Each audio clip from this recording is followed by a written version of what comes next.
Way to keep it interesting. Okay, we should be live. Let's see if we are. We're live on Facebook, live on Periscope, waiting on YouTube. Any second. There we go. We should be. We are online. All right. Yay. Welcome everybody. How you guys doing tonight? It's Wednesday night. How to hide a geocache is the show topic for tonight. Oh, there's Aaron. What up, Aaron? How you doing? Bark. Yes. So, how to hide a geocache. The final noob month show. Woohoo. Yes. Pictures. We got pictures. Pictures. Okay. 828. Yeah, guys, how to hide a geocache. Anybody wants to add to the conversation, give us a call 808-468-7924 and win a prize. Tonight, compliments practical geocaching. You give us a call, you win a prize. Everyone loves free stuff. Oh, my hands are so dry. I'll give you some of my girly lotion.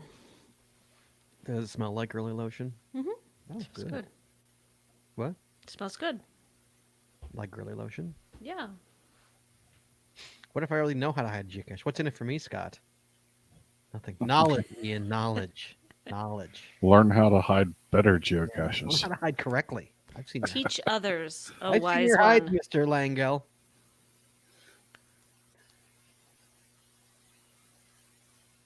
I wonder if this new mic is so good it'll pick up my knitting needles. Shorty Knits is doing her Is Shorty knitting? namesake. Okay. Let's start this bad boy. We're just about time here.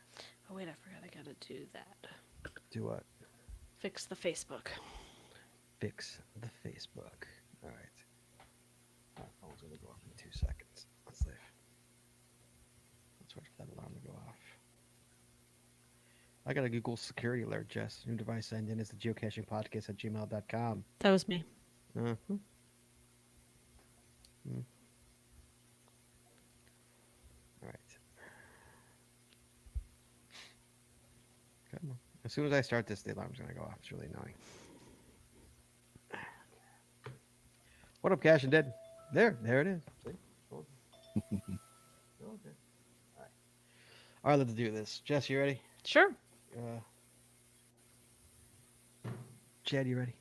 Ready? All right, here we go. Ooh, love the audio quality from Jesse's new setup. Yay. Chad's, yeah, Chad's got, not Chad's. Chad's got the crap one. We'll get him one too. Don't worry. That's Chad now giving us the buzz.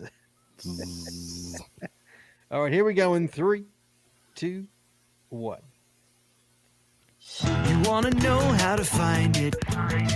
Seek it out when they hide it.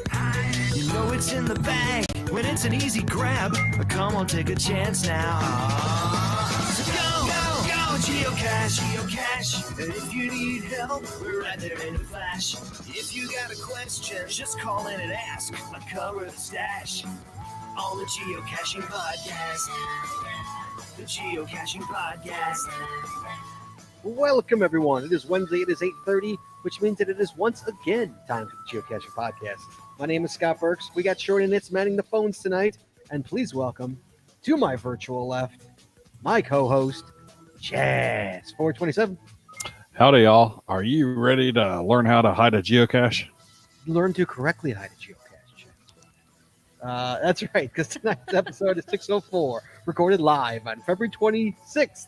2020, and it is hiding a geocache. That's the last show of Newbie Month. Phone lines are open. Give us a call, 808-468-7924. That is 808-GOT-SWAG. So you're saying you just don't drive down the road and throw a container out the window?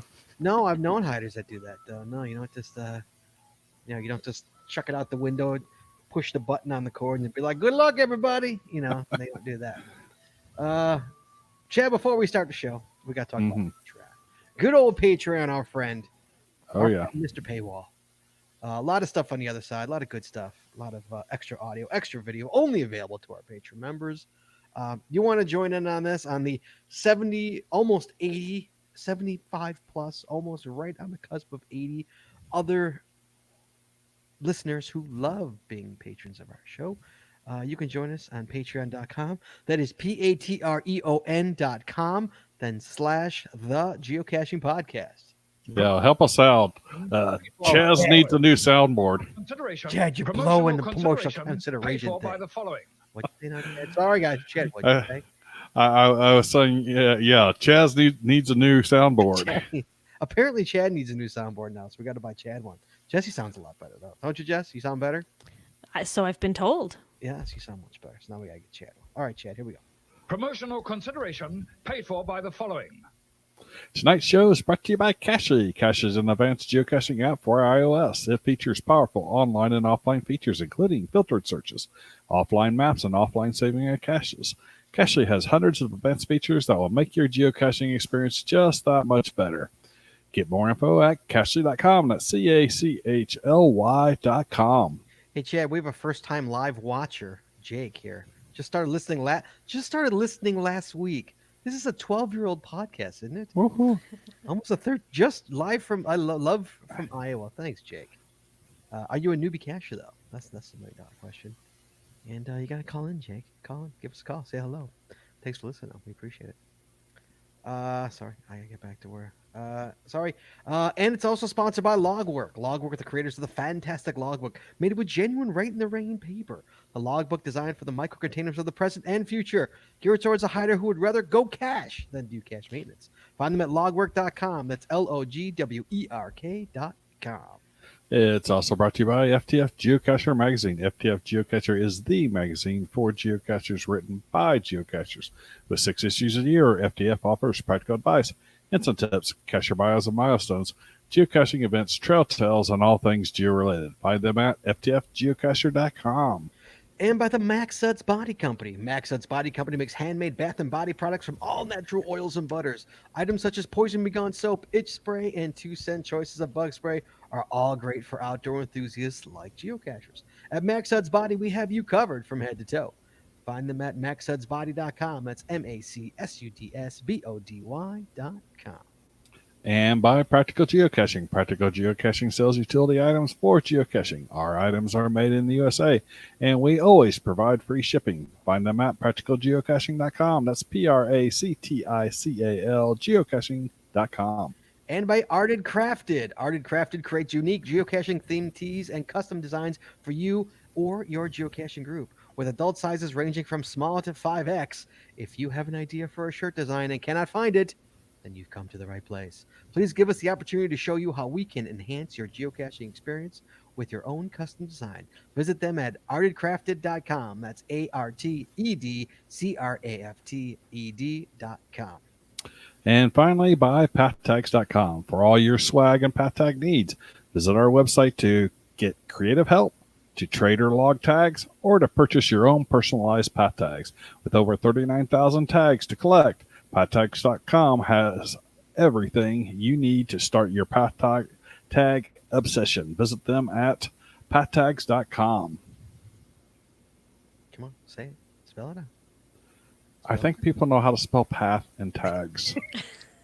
Say it, Chad. At pathtags.com. I think that one's a little obvious. It was my OCD. You had to do it. I couldn't move on until you did it. You can find our links and our sponsors on our website or in where, Chad? In our show notes. Thank you. There you go. I didn't. What did you say? Website or show notes? I didn't hear which one. You try to trip me up there. Yeah, occasionally. All right. Hi, Chad. How you doing, buddy? Doing pretty good. Oh, good. So, moving along here, Chad. We got some news, Chad. Okay. The news. I pushed the wrong button there, didn't I? Oh, yeah, that's not right. There we go. News. I don't usually push the wrong button, but it's went to the wrong one. All this month, Chad. First off, all this month, Practical Geocaching is once again stepping up to offer small prizes to anyone who calls in tonight and adds to the newbie conversation. Simply call in and win. We have 20 prizes to give away this month. The mini pocket repair kits, which are fantastic, by the way, are what we are giving away all this month. And today, the last day. So you call in, you win a prize. Limit 1 prize per caller during the month of February. Good luck. Give us a call. Tonight's your last night. You want to win this prize? All you got to do, add to the conversation. It's pretty simple. Pretty simple. Chad, how about the new Teenage Mutant Ninja Turtle trackable? Did you sign up for that, Chad? I got that email yesterday. I think I signed up for that like almost a month ago. No, not the new one. Is there a new one? This is a new one. It's a group tag. It has all of them together. The first promo was each individual turtle had their own tag, and this one is a group tag. No, I wasn't aware of that. Stop sending those emails from Groundspeak to spam, Chad. I don't send it to spam. Google sends it to spam. Google sends it to spam. Or puts it in, probably puts it in promos, and then I just delete everything. Why are you letting Google decide what's worthy to be read and what's not worthy to be read, Chad? That's the question. Because it does it quicker than I do. Oh, yeah, all right. I will throw a link to the trackable promotion in the chat room and in the show notes. Woohoo, thanks. Sure. Okay. Somebody I saw path tags are moving again now, Chad. You know, everything that happened with the coronavirus out in China. Path tags were halted for a little bit, but I also hear they're back. I guess they're back going again. You know, the pollution level dropped by 20 to 25% over there Did it really? Recently because of the number of factories that they had to shut down. Really? So they can actually walk around without a face mask? Yeah. Well, yes and no. Right. Yeah. Right. No, it's funny. I was actually reading today. I was reading that face mask actually does nothing. You need actually one of those like N95 ones. Those like ones you use for like woodworking and stuff. I don't know why I'm covering my mouth. Like you need one of those. Other than that, like a regular, like, you know, like procedural or like a surgical one. Right. It won't stop the coronavirus. Won't stop you from breathing it in, but it might actually help you from your spittle, making it as much out to the environment. But I'm saying if you're trying to actually like Prevent not catching it. You want like one of those N95 ones. You don't want one of those. Oh, I agree. I would still wear whatever I had available, though. Something has to be better than nothing. We got an email, Chad. I got mail! Yay! I got mail! Yay! We got an email from Merlin1392 out of Michigan. Chad, ready? Yep. It says, Scott, it's to me. I'm remembering correctly that you are in favor of recycling favorite points on archive caches. Hope so. It will make this next story more meaningful. For the record, I am indifferent on recycling favorite points on archive caches. I think Jesse's pro on that, aren't you? I am pretty much indifferent as well. Yeah, I'm indifferent. I for the record, Merlin, I've never done it. I've never taken away a favorite point from somebody whose cache has been archived. Like I said many times, I have literally over 600 favorite points to give away. I'm not hurting for favorite points in any way. Right. I could gift them to anybody. I would happily gift them to people, but I unfortunately cannot. So I am indifferent. I really don't care if Chad. What about you? Are you pro recycling favorite points or against recycling favorite points? I'm pretty indifferent to it. I mean, I'm not going to spend the effort to do it. Like you said, you've got 600. I've got 250 sitting in the box here to dole out if I need them. So it's like there's no way I'm going to bother trying to recycle them. Yeah. All right. Anybody who's in the show, anybody who is pro, give me a call right now because we're going to talk about this. I want your feedback on this. Anybody who is pro recycling favorite points, give us a call right now, 808-468-7924, because I want your theory on this as I read this email. I've been doing this for a while before I heard about a wider practice. When a cache was archived, I pulled back my favorite point so that I could use it on another active cache. However, I was attending our statewide geocaching event this weekend and was approached by the wife of a caching friend who also makes and hides some fantastic caches. She asked me why I took favorite points away from Bob's caches. I explained that if the cache was no longer active, why should it have a favorite point? Then she explained why it's still important. Chad, it's still important. Mm-hmm. I see why now that I'm reading this. In the badge gen of Project GC, it keeps track of your favorite points. When your count goes up or down, it impacts the level of the badge you earn and your overall points. So, COs work very hard to create very creative caches that are engineered to to garner. Sorry, I don't have my glass on. To garner favorite points, and they create a persona for exceptional caches. It's very meaningful for them to have a standing in the community. They are proud of the caches they have created and will continue to create. So, moral of the story, Chad, keep your COs happy and keep those favorite points coming on their caches. It gives them incentive to continue creating great caches. Even if the cache is now archived, if it was good enough to warrant the favorite point, it should be good enough to keep it. Thanks for the show. Love listening to it on Thursdays. Thanks, Marlon. Thanks for the download. So, Chad, what's your thoughts on that email? What's your thoughts, guys? Now, with that, and the fact that I'm looking up my badge to see it. Me too. Look at both you nerds are looking at your badge Heck right yeah. now. That does actually make sense. So, yeah, favorite cacher gold. Oh yeah. Oh, that's me giving favorited point or caches that it's favorited owners. So I am platinum, awarded for receiving 90 or more favorite points on owned caches.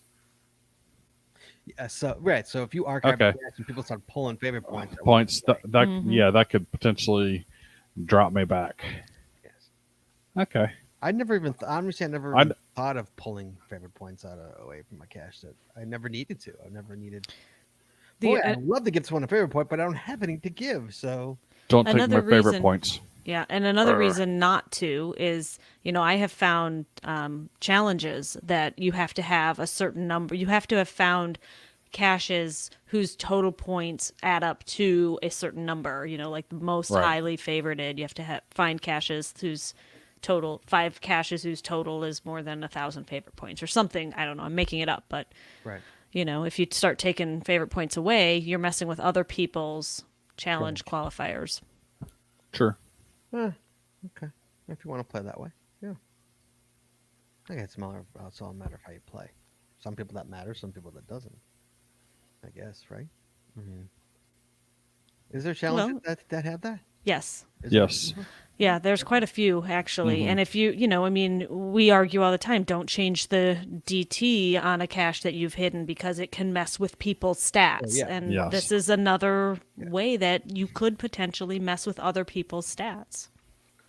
Right. Why wouldn't they just lock it in if it gets archived? Lock that number in, and maybe they should lock it in, and then everybody gets their favorite point back. Spreads them back. You know what I mean? So it virtually has 200 favorite points, but it's all went back to the people. Wouldn't that be nice? There you go. Brian, get on that. Problem solved.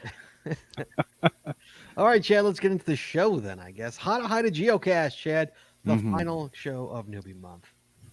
We're going to go to the basics on how to hide a cache. The main idea of geocaching is go out and find caches. But someone has to hide them too, right, Chad? They certainly do.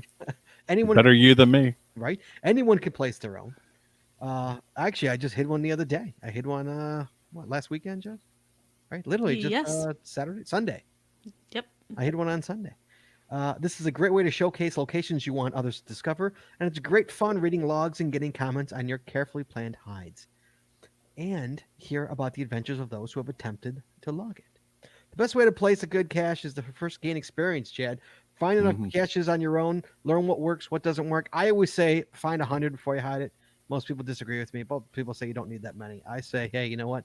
First 100 are the hardest. You find 100, you've seen basically 95% of hides. If you found a good array of 100 caches, not just all park and grabs, but like you've gone to the woods, you've gone out of state, you've gone, urban caching, all that stuff. If you find 100, you found pretty much, I'd say 90% of caches.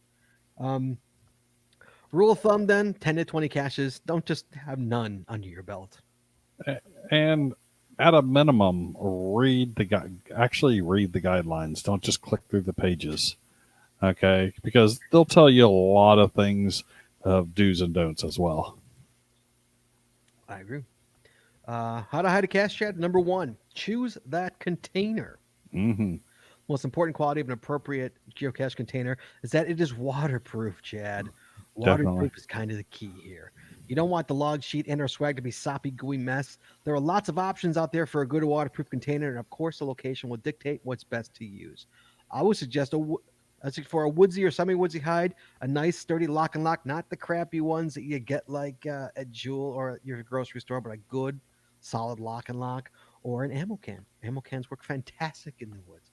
Nothing makes a geocacher happy than finding an ammo can in the woods. No Gladware that's gonna disintegrate in a month. Right, that's what I'm saying. Like the crappy Right. stuff, you get it right. So obviously it depends on your region. I'm Chicago. I get winter, and trust me, that stuff freezes and it's cracked in the wintertime. Chad, you're in California, and you were in Texas, and that stuff just melts in Texas. Right. That stuff will melt really quick. So let's figure.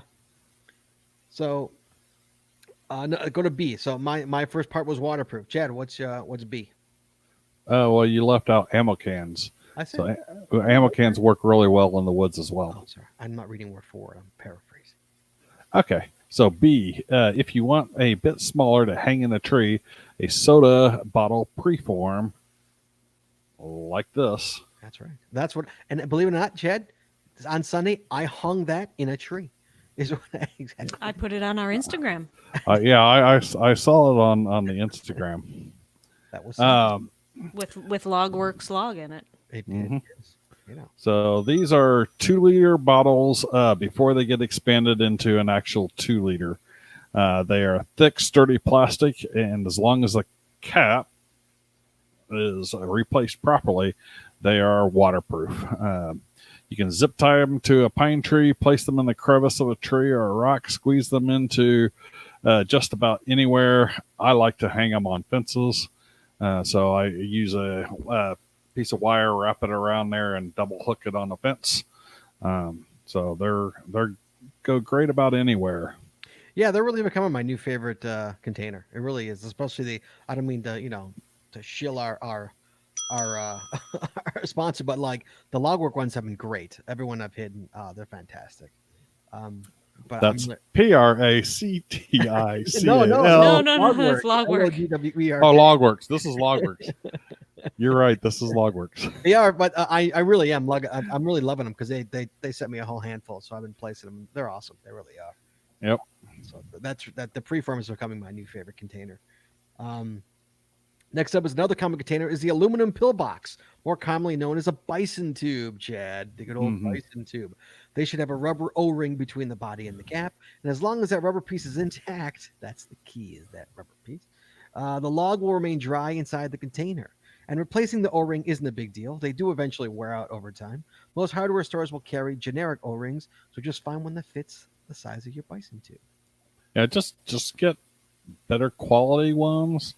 And there's some that you find on eBay and Amazon where you get a 20-pack for $2 or $3 or something like that. And those things never screw together right. Neither do the dollar store pill bottle ones.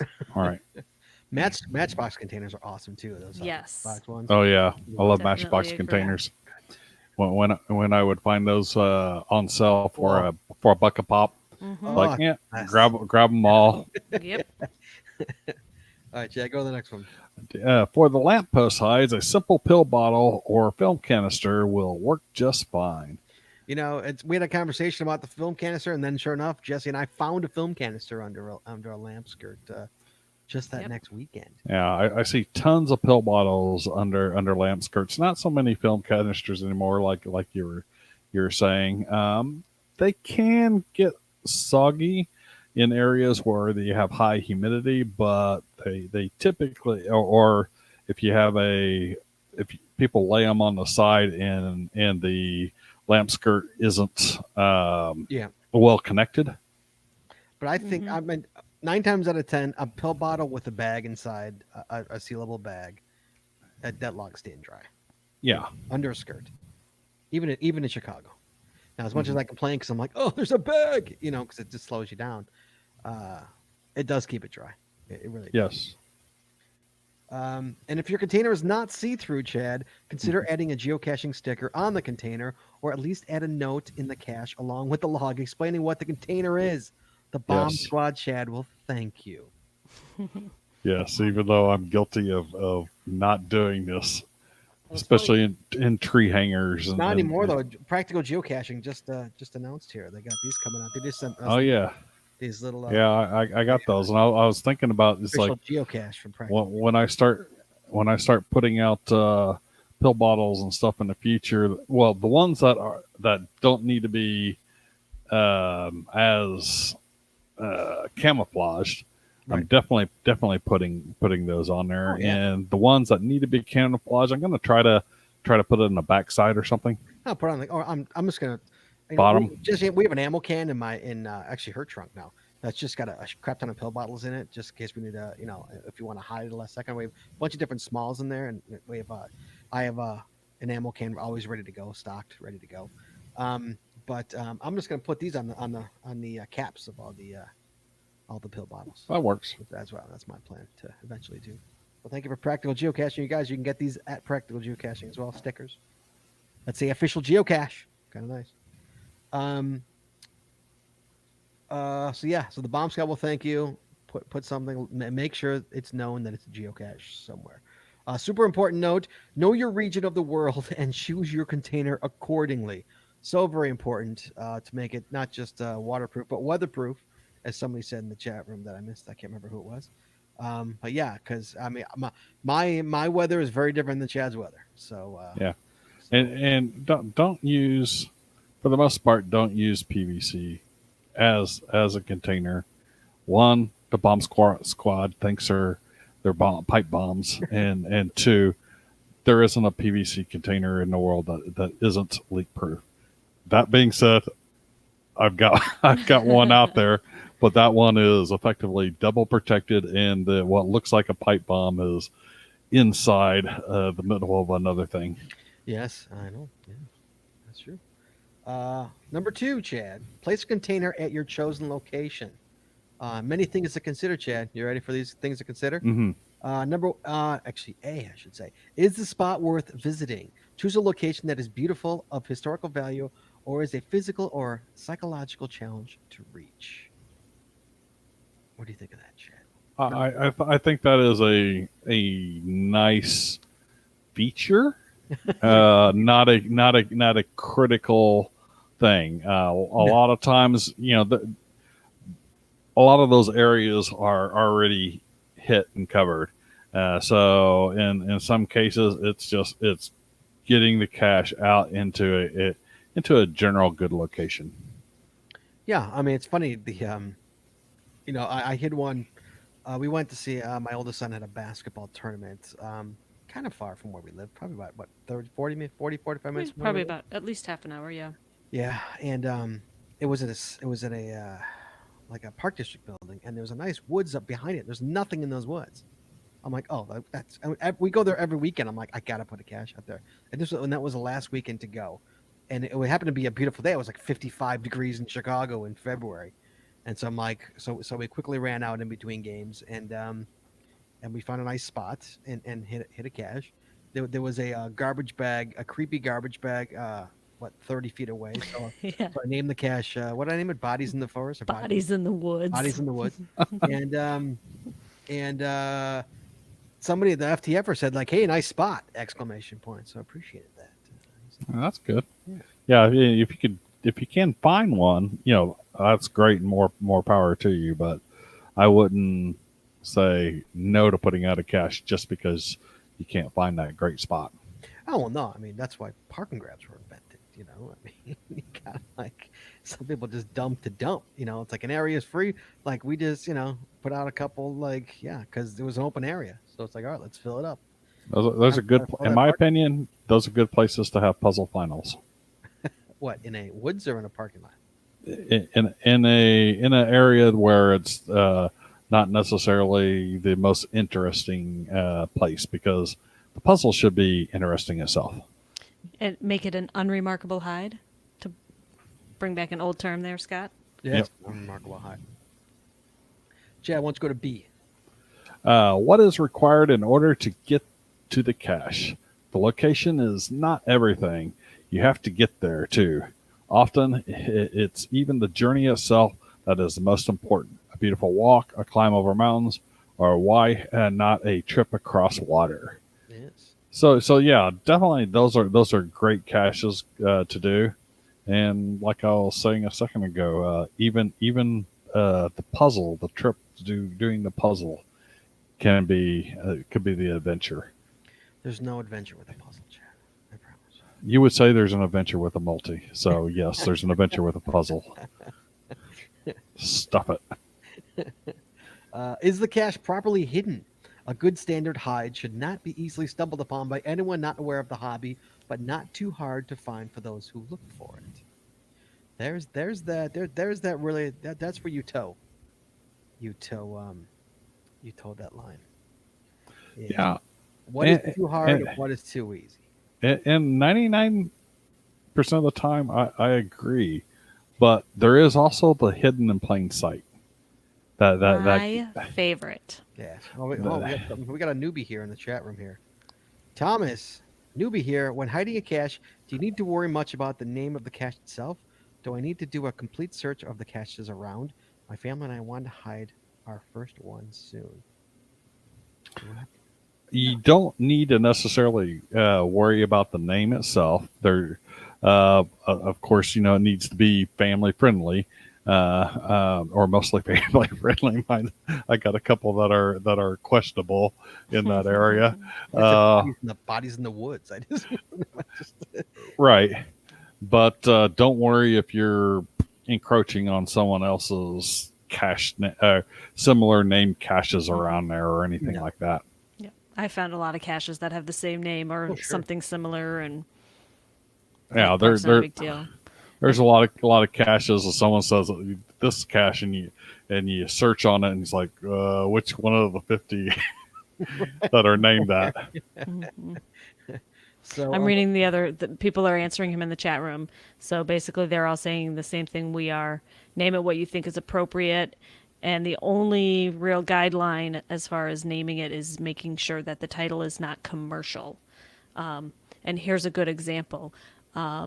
Eat at Joe's at a Joe's Crab Shack, stuck outside of Joe's Crab Shack. Right. That's exactly what I did. I had a cat. I can't remember the name of the restaurant now. It was a great name. It was like, stopping in or something like that.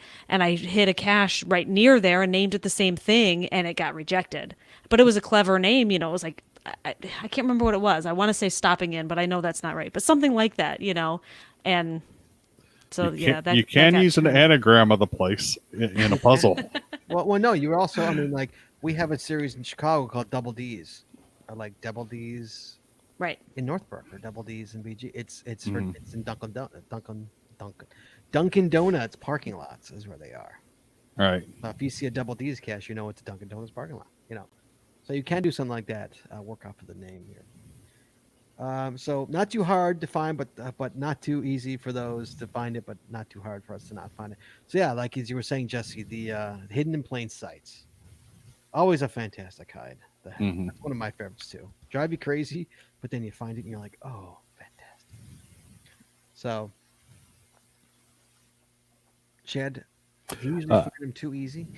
Also, we'll see. One of the hardest parts about this is, as a newbie hide, you have to pay attention to is if you're hiding in the summer, think about what it's like in the winter. Same thing. If you're hiding in the winter, think about what this area is going to be like in the summertime. Because you could put it in a tree. Me and Jesse just stumbled upon one that was, I think it was hidden recently, where it was in a tree and it completely exposed, Chad. Literally, you saw it from 50 yards away. You saw the cache because there's no leaves on the tree, and it was one of those bisons that are like this high and like this round, one of them big bison ones, you know what I'm talking about? And you saw it from 50 yards. Yeah. It was a joke. Oh, it's like I hit a multi in the woods during late fall, early winter, and the foliage was completely down and stuff. And there weren't any trails or anything to get to this. No animal trails, no anything. And I had put it out there. And then I went back the following spring with a bunch of people who wanted to do the multi and doing maintenance on it, and everyone was complaining about the terrain on it. And it was like, yeah, you're right. The terrain for the winter is definitely not the same as the terrain for the summer. Mm-hmm. Meanwhile, everybody in the chat room was talking about their anagrams or whatnot. So they're naming the caches. Somebody started. Well, I've got 3 puzzles that are anagrams of Starbucks. So Starbucks in the street. Everybody's working on, I have a final that's near a Dick's Sporting Goods. It's called Rich's Cache. Yeah. I had one in Good Shepherd Hospital. It's called Bad Wolf. Wasn't Oh, it? nice. Yeah. And it was not a Doctor Who themed cache, but it worked. That's a shame. I I assumed it was. No, You name it Bad Wolf, it has to be Doctor Who, right? It was in Good Shepherd Hospital. That's Parking lot. funny. Years ago, long time ago. Digress. Let's move on. Chad, give me D, please. Is the cache creative? Being creative is not a demand, but such caches are often more fun and get a chance at a favorite point, an odd hide, an unusual place, or perhaps even an unusual or fun task or challenge that has to be solved to get to the cache. High favorited cache usually gets found more by out of town cachers, and I think the reason they get more found by out of town cachers is because those cachers search by favorite points. They do. Jesse's notorious for it. Yes, for sure. First thing she goes for. I've been noticing ours is getting hit, not because people are necessarily listeners, but because they're out of towners and They're getting that favorite points. They high see the favorite favorite points, yeah. Right. It's getting up there. I think we're at 90 or something. I don't know what percentage we're at. Wow. But we're at a high favorite point. No, we're not at 90. I don't think. I know Jesse's looking right now, but it's up there. It's definitely up there. And, we just had somebody who just came, Jess, to our Only sleeping? Only Sleeping just came. Yes. Yep. Where's she So we Is she are from Ohio? at. Yes, she is from Yeah. Ohio. Yeah, she's 64% Sick? favorited. Oh, boo! That's terrible. That's all locals who aren't giving us a favorite. But that's 35 favorite points. That's a lot for around here, Oh yeah. for sure. 55 fines, 35 favorite points. So it's pretty good. Wow. That's by far the biggest cache with the most favorite points I have, because that's most of my caches are pretty bad. Yeah, my highest favorite one is in really too rural of an area to really get the high hits. Mm-hmm. So Chad, why don't you read number 3? Take proper coordinates. Oh God, please do this. A common beginner's mistake is that finder's coordinates aren't near the hider's ground zero. You'll hear cachers call these bad chords, but that's not necessarily true. They're not bad for you when you're hiding the cache.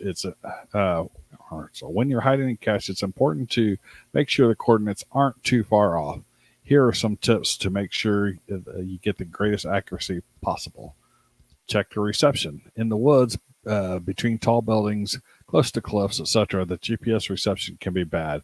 Since the GPS is having troubles finding the satellites, therefore, it can be a good idea to choose locations based on where the sky is clear and you have good reception. Yeah, that's right. So obviously, chords super important, guys.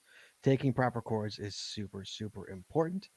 And as we stated before last week, was dead on. There was no such thing as bad chords. I mean, they're correct chords for me.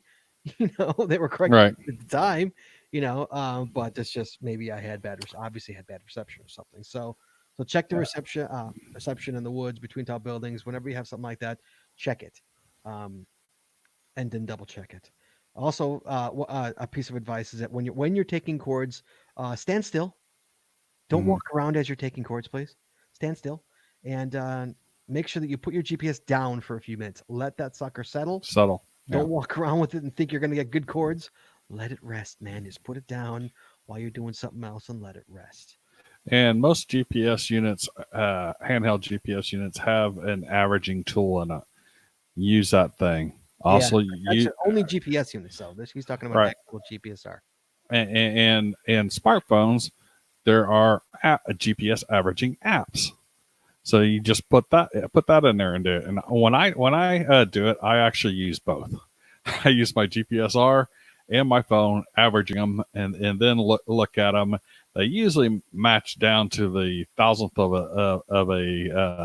a second, but occasionally they might be off a point or two, and then I'll average those two. But then after you do that, put that when you write that down, put that into Google Maps in satellite view, and make sure that it's pointed at what the heck where you put it. We'll get there. Yeah, that's we're next page. Okay. John Cruz had gotten the money here. 20 feet. This is what I do. 20 when you're 20 feet, it's just put the phone away. That's what I do. Oh yeah. Once I get to the general area, I'll just put the phone back in my pocket. Oh, that's because I like to see. I'm trying to hone that. Hone those geosenses, man. It's like when it's been a while, you gotta get those senses back in. And so it's, and I always like finding it. That's kind of the thrill of the hunt. There is finding the cache. So I like to look for it. It'd be no fun if you went zero and looked down and there's the cache. What fun would that be? So that's fun. I'll never forget the one story I have is that for the first year and a half I cached with an iPhone back in 2008, and for Father's Day 2010 I got a GPS, and my first cache I went to, I literally took that sucker up, loaded it up with a GPX file the way you used to when you were back in the day, and went out and found this cache. Literally was following the needle, follow 100 feet, 80 feet, 60 feet, 40 feet, 20 feet, 10 feet, 5 feet. I actually read 0 feet. I've never gotten that since. 0 feet, look down, and Chad, there was the goddamn cache. I'm like, well, this takes the fun out of this game. That was a quinky dink. I learned that was a total coincidence. Yeah, total. But I was like, really? That good? Because I was with a phone back in, this is 2010 when the phones, you were still 40 feet off. Right. That's about the closest you were going to get. But look at what zeroed out, and there was the cache at my feet. It was funny. So next one is if you can revisit that location. If it's close to home, wait a day or two, go back to the hide during a different weather condition and check it again. You don't have to. It's kind of overkill, but hey, if it's important where the find is, go ahead. And finally, go to Google Maps. This is super important. This is a trick newbies don't know. Anybody who's ever hidden a cache, who's worth a spit, will tell you. Go to Google Maps. Yep. Plug your cords into Google Maps. Switch to the satellite view, and then tweak your cords on Google Maps to get the best possible cords. So important. This is how you truly get the best cords. It's the Google Maps that. So I highly that's a trick that every newbie should know. And you can be a little evil with that too. You can, yeah. So technically, you're supposed to hide. You're supposed to use coordinates within 30 feet. But this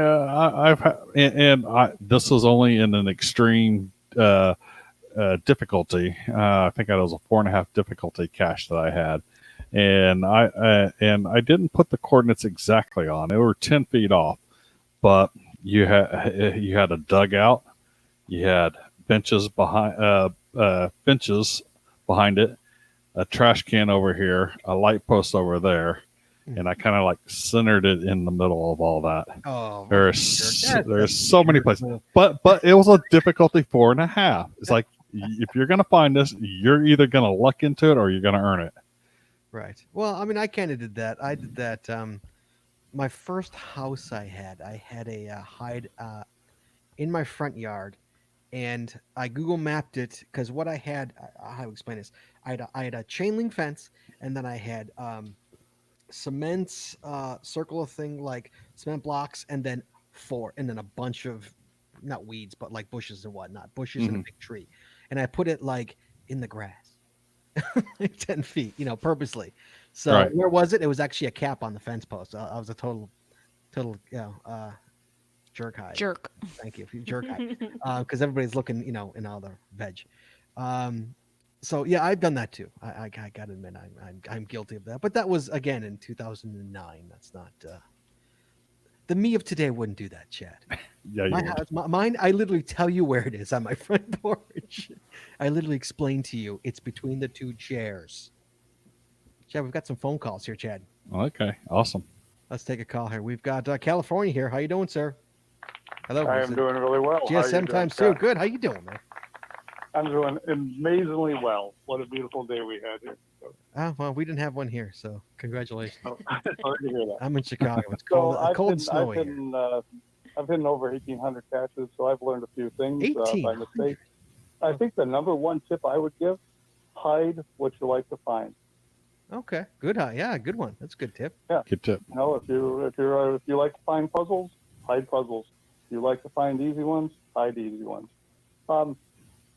Wires, the wiring, that's one thing that I learned. If you can find stainless steel wire, that's the best. Mhm. Copper wire is second. And stay away from galvanized wire. It will deteriorate and Yes. very easily. Well, you know, And I've never used wire. I know Mhm. my mentor, I see it. We've had on the show, good friend of the show. He still uses to this day. He still carries hangers in his car, and he uses hangers. He clips hangers and then wires it up around the preform, and and he's got the hook. Hooks it to a tree. Mhm. That's a classic. I Okay. see it hide, but like those things last forever. All right. yeah, I would imagine they Yeah. do. So yeah, I've got I got a roll of stainless steel. I'm not sure it's stainless steel. It's steel wire that I've never seen it rust, and it's been out in the weather for. I've got caches that have been out in the weather for years and stuff. That thing isn't going to And go it's probably away. Stainless steel. Yeah. The thing that works the worst is that little green wire for potting plants or something along that. Oh line. God, that stuff just that stuff that lasts a people season and then it very breaks. quickly. So don't even bother with that. Magnet placement. If you're like putting a magnet in an Altoid tin, first off, never try and glue magnets on the outside of the tin. They will fail Yes, they will. eventually. Just always put them on the inside of the tin, and put them on the inside of the tin so that the tin so that water won't flow to the top. A lot of people will put them in the bottom, and then they'll stick it on the top. They'll stick it underneath the electrical thing, so the lid is facing up. Make sure the lid is opening is always facing down Yes. when you put your magnets in there. Yes. Let's see what else. In California, hide things out of the sun. You can use pill bottles, either paint them or wrap them up, but keep them out of the sun. Put them under a spore or so forth. And then on hiding, if you're putting it under a tree, it might be better and give you better coordinates just to step out from under the tree, so you get better. But you're going to get better coordinates away, so you get good view of the sky than under the tree. And I know in Chicago, that's a California trick where our trees grow separately and not all interconnected like they are back east. Mm-hmm. Yeah, we have, and another reason for Google Maps is just to tweak that. You're going to see that tree on that Google map and just tweak it. Whether it's one point, east or north, whatever, just to tweak it. But yeah, absolutely, those are all great points. Yeah, pay attention if you're hanging it in a tree and you're out at the edges of the tree or you're close in and stuff as well. So yeah, absolutely. Yeah, I always appreciate it when someone puts it outside. So when it's actually hanging on a branch and somebody actually puts it out of the tree a little bit, so I always appreciate that. Like, those are damn good cords. He's not lying. So yeah, that's always appreciated.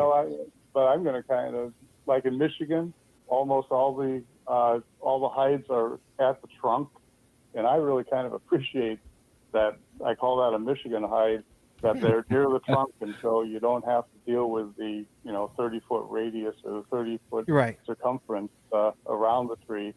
I just know, look in there, and it's somewhere by the trunk. That's so funny, because here in Chicago, that's called Colorado hide, is what that's called. Oh, really? Yeah, it's Colorado hide. Okay. Yeah. those were those. So I saw a bunch of those in England, and we had a moderate amount in Houston, and I've never seen.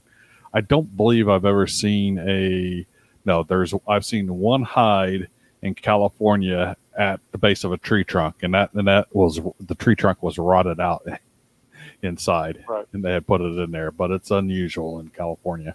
Yeah, and getting back to the hide what you like to find. That's why we basically got rid of veggie hides and ivy and so forth, because that was very common when I started 15 years ago. And then we're all talking about, we hate these, and suddenly we're like, then why are we hiding these? And, Yeah, a bison in a you vine. will not find an ivy hide around the county unless it's put out by a newbie. A bison in a vine is just the worst. I have never hidden one in vines or in bushes. I never will for that reason.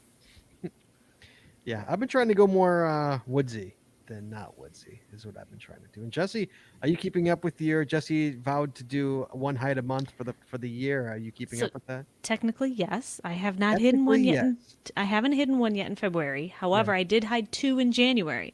So All right, I'm does still that even count, for the Chad? year. Does that count, Chad? No, Oh, come on. but if you put one out February 29th, you get double credit. All right, good.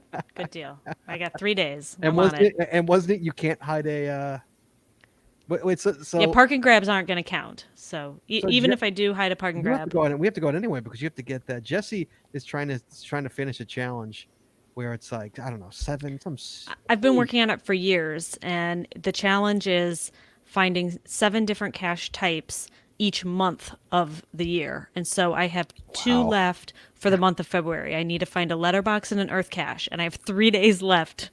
And so we went for a letterbox, Monday? A few days ago, yeah. And we DNF'd it. It actually wasn't that well. Are these in consecutive months or? No, not consecutive months. Just But 7. it has to be the month of that year that you got the 7 types. You can't do 3 last year and 2 this year. Any combination. Any combination. Oh, okay. Yes. I might have it on. I might have that then. I don't care that much. Yeah, I don't care. So we went the DNF'd one, looking for one. She dragged So I can name at least 5 months that I guarantee you that I got that. GSM, thanks so much for calling, buddy. I appreciate your call. Anything else you got? Anything else my want to add? pleasure. No, that's it. You guys take care. I Thanks very appreciate it, much. sir.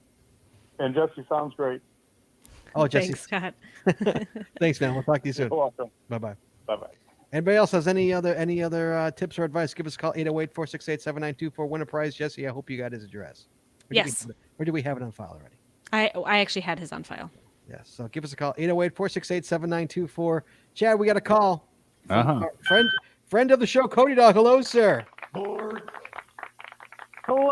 Hello. How are you, sir? Oh, I'm doing good. How you guys doing? I haven't seen you forever. What's going on? Right? He's been, keep busy. He's been Pokemoning with his Poke Yeah, friends. It's a dirty word. How you doing? I'm doing good. Yeah. Well, at first I was going to talk about a style of caching, but Scott Burke's Close is also a thing in Chicago. Yes, it is. Yes. I think we talked about that last week, didn't we? That's when a cache is like 40 to 50 feet off. It's called Scott Burke's Close in Chicago. Because I was notorious for having bad cords because I hid with an iPhone. This is before I learned how to use Google Maps. Yes. Well, yeah, maybe even more recent, But No. I have good cords now. My cords are good. Yeah, no, that FTF in January was a little rough. Just because you DNF'd it doesn't mean that it was rough. Oh, you changed the cords about 30 feet. So that would have been a Bubber Dad cords in Houston. What cords? Bubber Dad. Oh, no, they're Scott Burke's. So Bubber Dad was always 40 feet off. So, but that was his GPS unit. Once he updated his GPS unit, what was that, around 2014 or so? The coordinates actually got very accurate.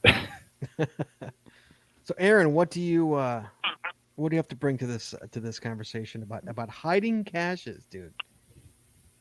So something that too, we haven't seen much of it recently, but it was last year and probably the year before. We were seeing a lot of new people having caches go live before they actually place the cache. Yes. And so you'd have people run out and there would be nothing there. Yes. Nothing upsets people more than an FTF or more than Then somebody going, "Oh, it went live already? Sorry, my bad." Right. And I've been hunting for this thing for 30 minutes, and now you finally get a notification that the cache container wasn't out there. Yeah. right. So you have people who stopped going for FTFs for a bit, especially if you had low fines, because they assumed that the caches wouldn't be there, and so that would turn potentially a new person to not geocache anymore, because some of the fun is people finding your caches. So like I could see people, not liking the game because they're like, well, people aren't finding my caches, and so that costs you a lot. So make sure that your caches are actually placed. Yeah, and please. then Yeah, if you don't mind. have it go live. Yeah, yes, please. I think that's not too much to ask that the cache is actually there.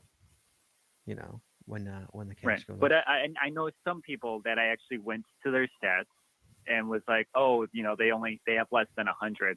The cache isn't going to be there, so they purposely didn't go for that FTF.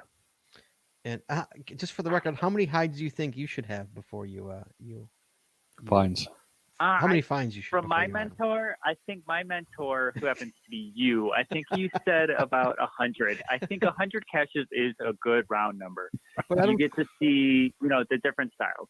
But I don't think you waited to 100 to hide your first one, though. Oh no, because I put my first one out before I met you. And how many hides did you have, for the record, when you put that one out? It was probably less than 10. Once was it? Yeah, I think. And tell everybody really quickly what happened when you put your first cache out. Oh, the first one, it was Snowmageddon. we got. Oh God, how much snow did we get that year? It was a lot. And so nobody. So poor Aaron. Poor Aaron was looking out his window, waiting for somebody to find his cache, and nobody was coming to find his cache. I just picture him sitting by the window like a dog. No. Oh, but they came. They came. It was a few hours later, but they came, and I definitely watched them trudge through the snow to try to find it. It wasn't under it was under a bench, right? It was under a bench. Yeah, it was a magnet under a bench. All right, thanks, Aaron. Good to talk to you, Cody. Thank you. Are we going to see you this weekend? Yeah. We have no kids this weekend. Well, it's leap day, right? So we gotta get some caches then. Oh, okay. Jess, you're not Jesse. You're. I can't hear you at all, Jess.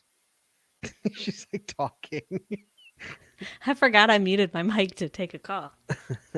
What'd you say now?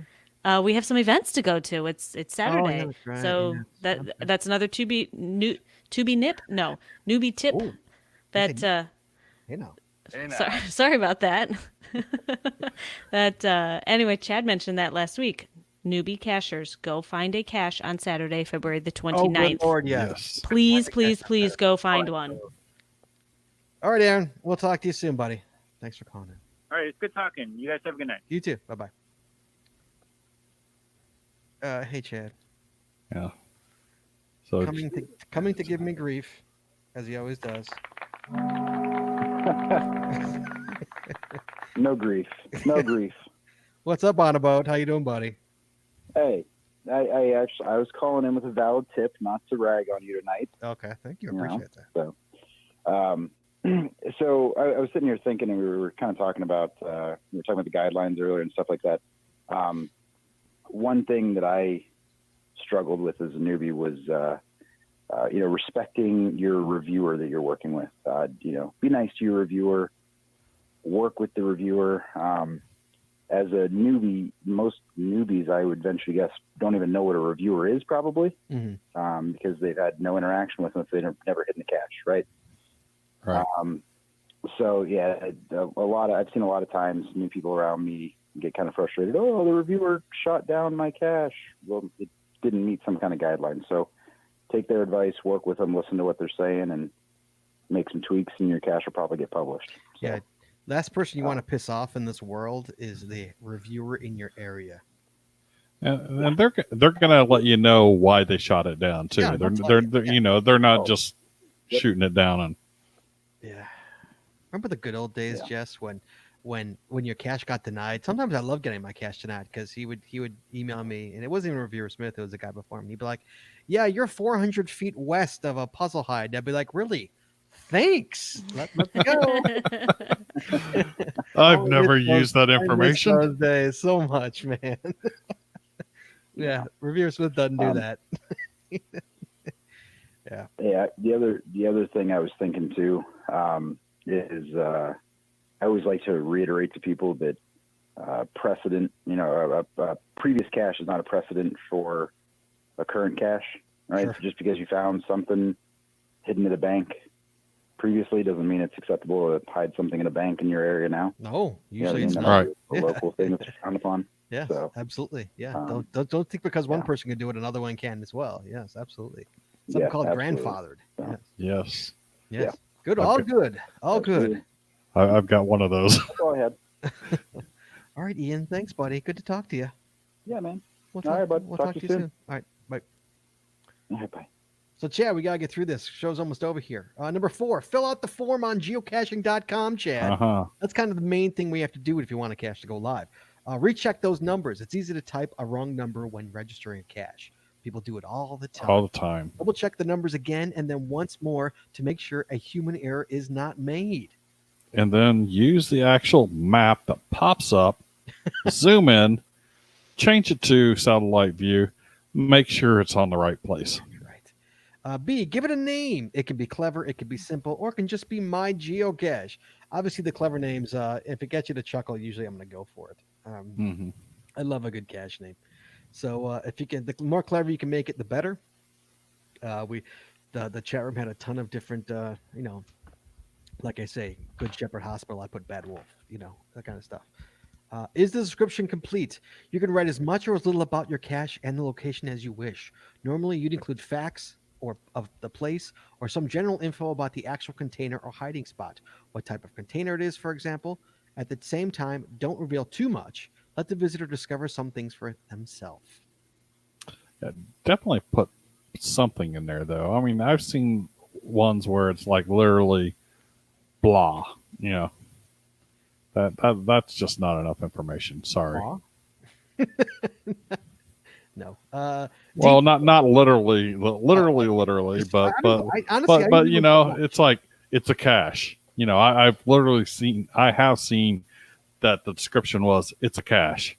Sometimes mine are that bad. I mean, I'm absolutely guilty of that. Jesse, do me a favor. Go to the cache I just placed, and Okay. can you read the what the yeah, it's pretty much blah. description is on that while I go to the next one. DT levels. When placing a cache, you have to take a standpoint in how challenging the cache is, something which can be tricky since it's a matter of personal opinion. Keep the changing of seasons in mind. The judgment is made on a scale of 1 to 5.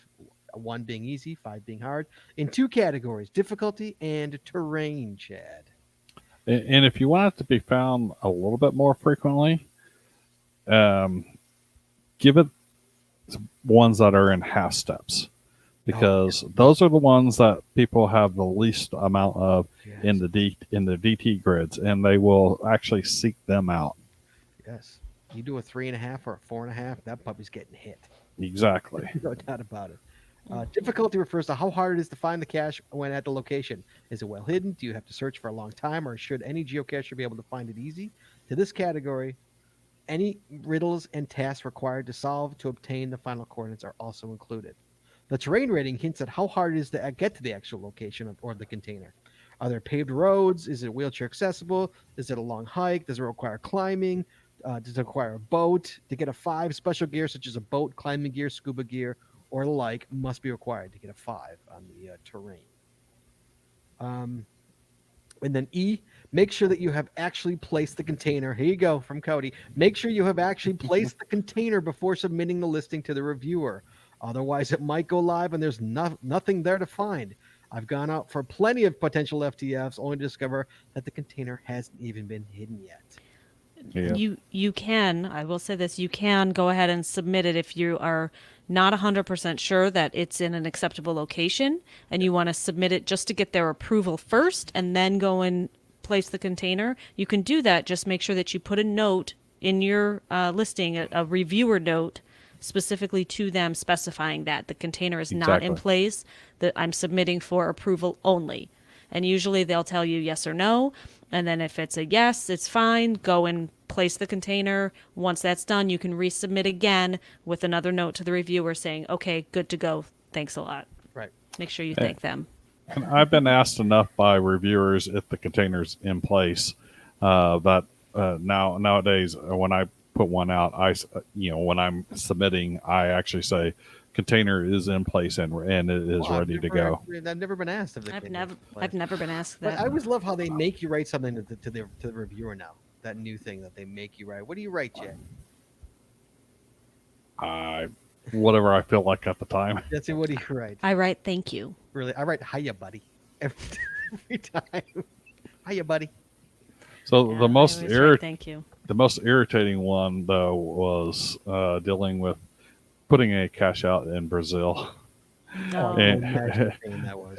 And I had put it in English and Portuguese, and a reviewer in Portugal, he had replied back, and I had even stated and wrote, translated, and did both in English and in Portuguese Ugh. my message to the reviewer, and stated that the cache container is in place and it's ready to go. And he still came back and asked me if the container was in place and ready to go, and it's like, duh. Number 5, send the form and wait while your cache is being approved. This can take anywhere from a few hours to several days. My record's like 20 minutes. I had a cache go live in 20 minutes. I think that's my record. But I've also waited, I think I've waited 4 days as well. And it depends on the area too. I know, I think they have a certain amount of time. It might be 2 weeks. Well, when I started out, it was typically a week to 10 days but that's when Texas was being reviewed by one reviewer. That's insane. Yeah, we've had reviewer Smith's we've had him on the show a couple months ago, and he said he checks every night. So usually it'll go, if you do it, it's 1 or 2 days, unless he's out or on vacation or something. He's really good. He's been doing really good. I mean, my cache got published. I put it out Sunday. It was published on Monday. I mean, Monday morning. Yeah. And speaking of what? Speaking of that cache, here's your description. Okay. In this area for a travel basketball game, though these woods needed a nice cache, you might want to check that. So instead of thought, I didn't put that Instead of thought. Should be thought. These woods needed a nice cache. Nice. And then your hint is hanging. Yeah, it is. And it is. I didn't lie. There you go. See, Chad, is that bleh? Hey, It is slightly better than blah. Slightly. even with the misspelling and everything, huh? Nice. Yes. Though I needed a nice cache. Oh, there you go. Hey, if the spelling was a criteria, then I'm sure I failed.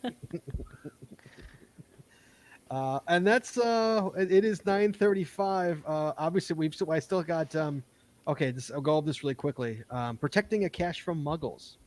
Muggles, meaning people who don't know how to geocache, are a constant threat to any geocache. If a passerby accidentally finds a cache, it is often removed by mistake or thought to be trashed.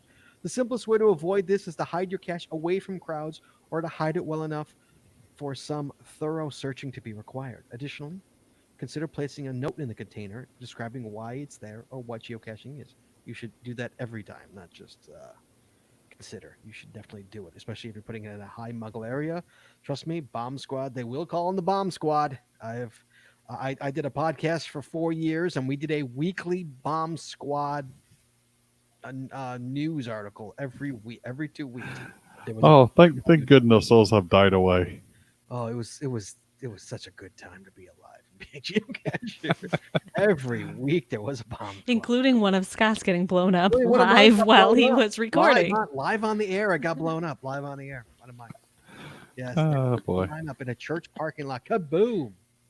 Yeah, good episode that was. Maintain your cache. Where's Cody? Where's Cody Dog on that one? Maintain his cache. He's guiltier than anybody. Do you have to run out and check on the container after every log you receive? Of course not. But you should check it if you've had a couple of DNFs, unless it's a CH. Y'all know what I'm talking about. Hey now. The something hide. What do you call it before, Jess? A jerk hide? A Jerk. I was going to say jerk. So I have a couple of those, and I know, hey, you know what? I guarantee it's there. It's just that they're not finding it, but I'll run by and check if it's got enough to get out. Do you need to compare the physical log with the online logs? No, but that's completely up to you. But in my opinion, that's a waste of time that could be spent finding more caches, Chad. I will say that I have never bothered to go out and look at the log sheet of the stuff. Now, when I found some very difficult to find hides, and I've kind of like glanced at the log sheet to see if other people just get on the phone. She goes, read it. It's like and I go there. It's like I just shake my head, like thought so. Yeah, I know. Yeah, let's see how many people actually found it. Yeah. Part of maintaining plan includes restocking swag occasionally or replacing full or damaged logs. Replacing logs is 90% of what I usually do with caches. Is just swapping it out and taking the other one, put it in my pocket, and then throwing it away later. So I don't. Yeah. So let's see. Are you curious what the rules say, Chad? We can say what the rules say. And finally, it is important to point out that there are some rules as to how and where caches may be hidden. These are some of the most important, I spelled important points to keep in mind. That's important. A cache may never be hidden on private property without consent or where it may disturb other people. A cache may never be hidden in places that require an entrance fee to be paid. Parking fees are an exception. A cache may never be hidden so that nature must be destroyed or damaged in the search. A cache may never be buried. It may, however, be covered by example rocks and twigs. A cache may never contain food since the scent may attract animals. A cache may never contain poisonous substances, weapons, or other objects that may be harmful to humans and animals. So, Chad, I got a question for you. Well, I think there are some exceptions to the Oh, of course there are. the pay, such as like national parks and stuff like that. You can still put out earth caches and other things like that, and you let them know that, hey, you're entering a national park, you're going to have to pay $35 or whatever, right? Yeah, sure, to get in. But sure, there's parks here that if you're not a Lake County person, you have to pay $10. If you're not a Lake County resident, you got to pay $10 to get into it. I mean that right. Sure. So, Chad, I got a question for you here. You tell me if this is right or wrong. This cache is now archived. Jesse never found it, which is a shame because it was a tremendous cache, but it archived before she moved out here. It was a multi-puzzled stage puzzle cache I did years ago with somebody else who did 80% of the legwork. And for the record, I went to the final and found it. So the cache, Chad. So I'm in the woods. I'm in the middle of the woods, and I'm looking around for this. And it's a regular, okay. And there's a ton of down trees. And it's Chad. When I say there must have been 200 places to look, I'm dead serious. There was down trees everywhere, and it was a really good spots. And so I'm looking, and I'm expanding my search. And I'm looking for probably about better 2 hours, Chad, because I really wanted to find this thing. And so finally, I'm walking back and forth, and I walk, and I get a squeak. I'm like, where's that squeak? I just got a squeak. And so I turn around, and I walk back, and on the ground, Chad, is like a piece of bark, a big piece of bark from one of the trees. You know what I'm saying? So I lift up the bark, and the cache owner actually dug a hole, put the ammo can in the hole, and then covered the hole with that bark. See what I'm saying? So he literally created a cover for the hole. Now the question is that cache buried? No, it's not buried. Even though dirt is not over the top of it. So it is not buried. In my opinion, it is not buried. And I have found several caches that have been put into divots that were man-made. Man-made divot. Good. There you go. Good. Yeah. Man-made divot. And then covered by nature material that was not earth. Yes. Right. I mean, I would not count that as it did not require a shovel to access it, right? No. Okay. Chad, I stepped on this thing probably 100 times in the 2 hours. I probably walked over it 100 times, and it's just that one time it just a little, and I'm like, what, And there's been a number of times where in Houston where nature has literally covered it with earth. Really? So base of tree hides and stuff in areas with fire ants, and the fire ants just start digging, and the container goes down in there, and the fire ant mound just builds up over top of it and stuff. Yeah, it's like I'll poke it with a stick and hear the thunk thunk, and one hadn't been found. I think it hadn't been found in 3 years. It was very difficult one to find. Mm-hmm. I went out there and found it.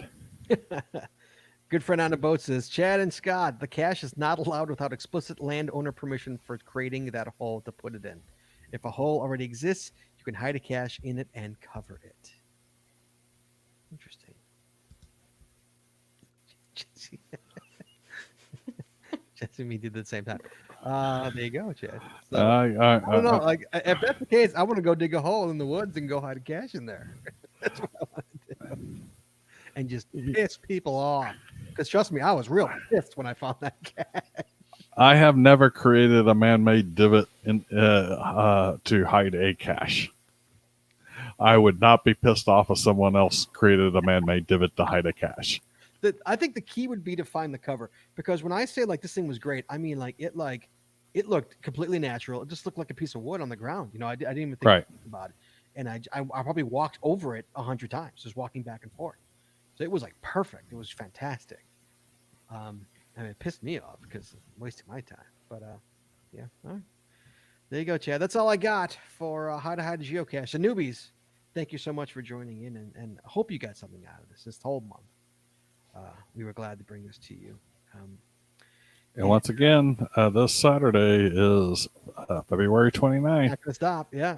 You got to get a cache. Trust me, you'll kick yourself if you don't. Yeah. Wheels says, he says, newbies should not take a hole to hide a cache. Yeah, absolutely, newbies. Don't take a hole. I'm not recommending. We're recommending don't this. Take a hole. Don't take a hole. Yeah, sorry. Yeah, you're right. Absolutely right. Don't take a hole. Yeah, guys, find a cache. Newbies, find a cache the 29th. You will be sorry if you didn't take it from Jessie. Learn from Jessie. She had to wait 4 years to find it. So take it from Jessie.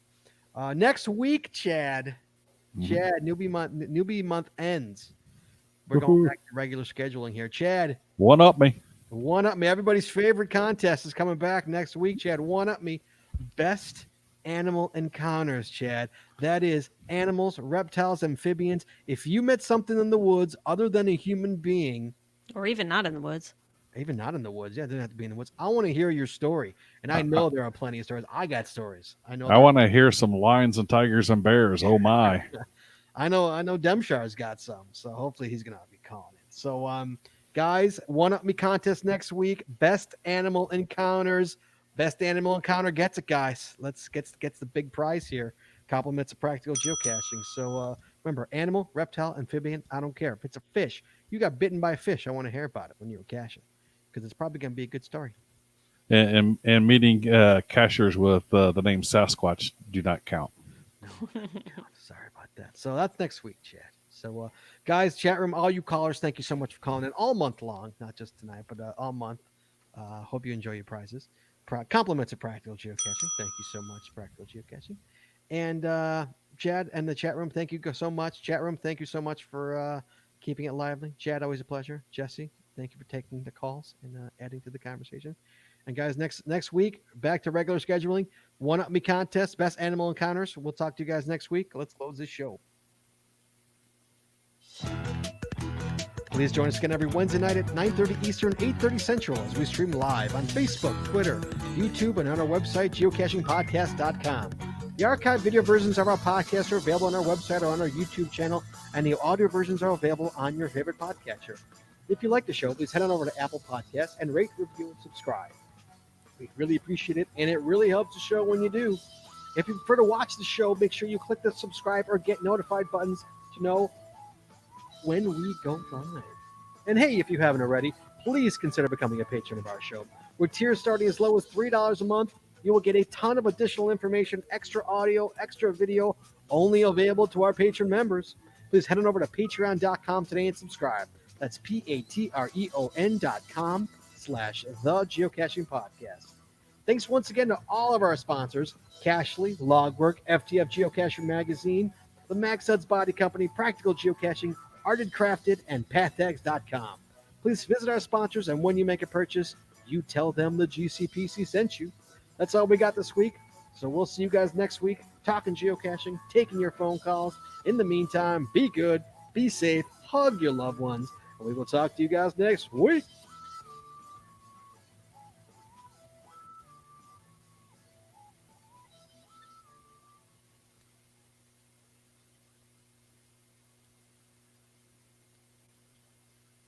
We are clear, Chad. Okay. We are clear. Everybody, thank you so much for the chat room and for the calls. Appreciate it very much.